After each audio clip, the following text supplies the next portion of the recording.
มามือนี่บ่มีหยังกินทุกคนเอ้ยมาเอาบอนหลังบ้านนี่แหละหลังห้องน้ำปลูกไว้ทุกคนเอาไปเฮ็ดอ้อมบอนใส่หนังทุกคนเอ้ยนี่คือเมนูเด็ดสำหรับข่อยได้บ้านข่อยคือบ่มีหยังกินทุกคนเอ้ยนี่แหละนี่หลังจากเอามาแล้วก็เอามาปอกทุกคนเอ้ยปอกออกมาแล้วก็เอาไปต้มได้ตอนนี้ภรรยาราชาทุกคนหอบบอนก็มันก็บอนหวานทุกคนเนาะคนกินบางคนก็สิบ่กินดอกแต่ว่าสำหรับเมนูบ้านนอกข่อยอันนี้ก็ถือว่าเป็นเมนูที่ว่าเด็ดเลยทุกคนเนาะก็ได้กินอันนี้ก็ถือว่าอิ่มไปแล้วครับนึงบ่ได้คิดอย่างไรบ่ได้กินอย่างไรคือคนอื่นดอกข่อยนะเมนูสิ้นตอนนึงก็อิ่มไปแล้วสิ้นตอนนึงก็เอาเข้าใส่หลายๆทุกคนอันนี้ก็มีบอนนี่แหละถือว่าโอเคแล้วของกินเนาะบางมื้อบ่มีหนังไส้ก็เอาแต่บอลนี่มาปิ้งแล้วก็ตำแจ่วใส่หอมใส่อันยังเข้าไปทุกคนก็กินแล้วคาบไปอันนี้ก็ถือว่าดีเมนูเด็ดสำหรับข่อยแล้วก็โอเคละทุกคนเนาะกินง่ายๆบ้านนอกของนาเฮาบ่ได้คิดอย่างไรบ่ต้องรู้ต้องลาทุกคนเลยหลังจากเฮาปอกแล้วเฮาก็มาล้างจักหน่อยทุกคนเลยล้างให้มันสะอาดนอกจาก2 น้ำเพราะว่ามันก็สะอาดอยู่แล้วเฮาปอกเอาทางในได้เนาะล้างจาก2 น้ำหลังจากนั้นแล้วก็เอาไปต้มได้ไปแกงแล้วได้ปานนี้ได้ทุกคนนี่เห็นบ่นี่หนังที่ว่าต้มไว้เปื่อยทานแล้วต้มแต่เมื่อคืนพุ่นละหนังนี่ก็ได้ต้มไว้แต่เมื่อคืนตอนนี้มันเปื่อยแล้วทุกคนก็เหลือแต่เอาบอดลงไปบัดนี้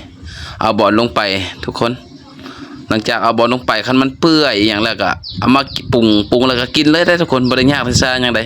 เนาะกินง่ายๆอยู่ง่ายๆเมนูบ้านนอกเฮาถือว่าโอ้ยสุดยอดเลยมาเด้อ FC เด้อผู้ใดอยากกินมากินน้ำกันเด้อทุกคนเนาะมากินเด้อวันเจ้าบัวเคยกินแบบนี้บอกของค่อยถือว่าคักอะไรแบบนี้นะเนาะทุกคนกินง่ายๆนี่เราออมบอลก็คือว่าเป็นเมนูหนึ่งทุกคนนี่หลังจากปรุงแล้วหน้าตามันก็จะประมาณนี้ทุกคน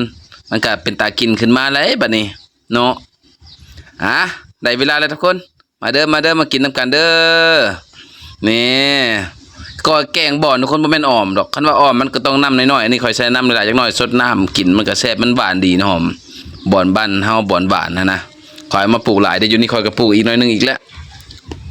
ทุกคนเลยมาเด้อเมนูเด็ดเด้อแซ่บเด้อทุกคนเด้อ FC เอ้ยมากินน้ำกันเมนูเด็ดของคอยน้ำก็บ่ได้ไปหาไก่อยู่ไสได้นี่ห้องน้ำนี่แหละน้ำปล่อยมาจากธรรมชาติเฮาไปเอาน้ำอยู่ห้วยมานะทุกคนแล้วก็ตักกินเลยเพราะบ้านเฮาแต่ก่อนก็กินแบบนี้แหละเนาะก็เฒ่าแก่มาหลายคนแล้วมาเด้อน้ำพร้อมแล้วข้าวพร้อมแกงพร้อมแต่ก่อนสำหรับค่อยในก่อนกินก็ต้องกินน้ำก่อนหน่อยนึงได้ให้มันล่องคอมันจะกินง่ายนะค่อยนะทุกคนนะบ่คือกันทุกคนเนาะมาบัดนี้ได้ที่แล้วจวดได้บัดนี้ได้ข้าวก็ฮ้อนๆหากระป๋องลงมาแกงใหม่ๆแกงก็แกงฮ้อนๆทุกคนกินแบบนี้แล้วมันจังแซ่บข้าวแดงแกงฮ้อนทุกคนเลยบ่ต้องกินยากกินซ่ายังนี่ยังควันออกตรวจอยู่ได้ผู้จัดเข้าไปทุกคนเอ้ยบ่อยากเว้านี่ควัน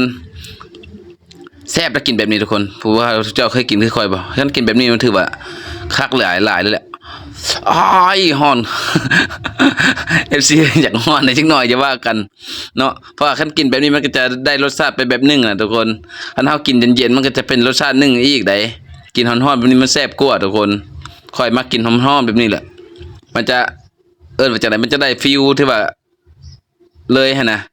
คันมากินปลาเย็นแล้วจังกินมันก็บ่คักปานใดก็แซ่บไปแบบนึงแต่ว่าให้แซ่บคือตอนกินฮ้อนๆแบบนี้บ่แซ่บมันได้กินแบบฟีลดีหั่นนะโอเคทุกคนมาเด้อ